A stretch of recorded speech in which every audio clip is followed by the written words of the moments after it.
Why is free food so tempting, and what can you do to master it?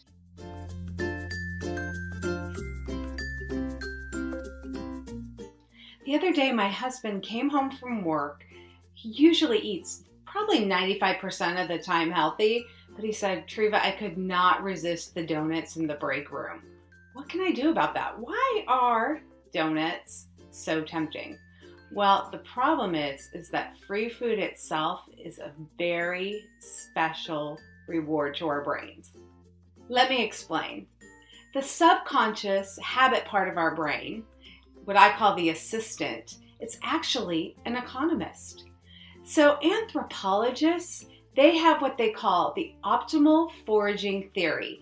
And this is what they use when they're looking at hunter-gatherer societies and they're trying to figure out what they're actually going to go after, what they're going to hunt and gather to eat. And this equation can help us understand what the draw of free food is.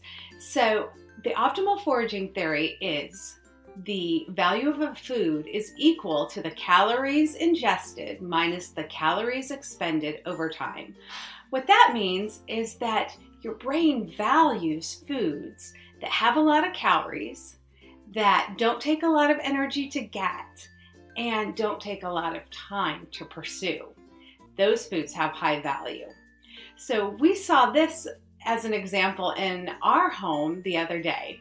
My son was home from college, and before he left to go back to the dorms, I asked him, "Would you like some cookies to bring with you?" And his eyes lit up. Of course he would like some cookies. And my husband, seeing this opportunity, said, "Well, first you need to do the dishes." All of a sudden, the gears started turning in my son's mind. He had to go back to that optimal foraging theory and say, "Oh, wait a minute. Now there's going to be a bunch of effort put in here to get those cookies. Is it worth it?" Eventually, he realized, yeah, it was worth it. So what can you do about it? How can you master the free food and be in control over that break room? Well, it all goes back to that equation. So the first thing you could do is change the value of the food. Well, if you never see it, you're never going to value it. So avoid the break room or ask your coworkers to stow everything in that refrigerator. The next thing you could do is work on the calories ingested part of it. You might make a rule that you can have whatever's there, but only 3 bites.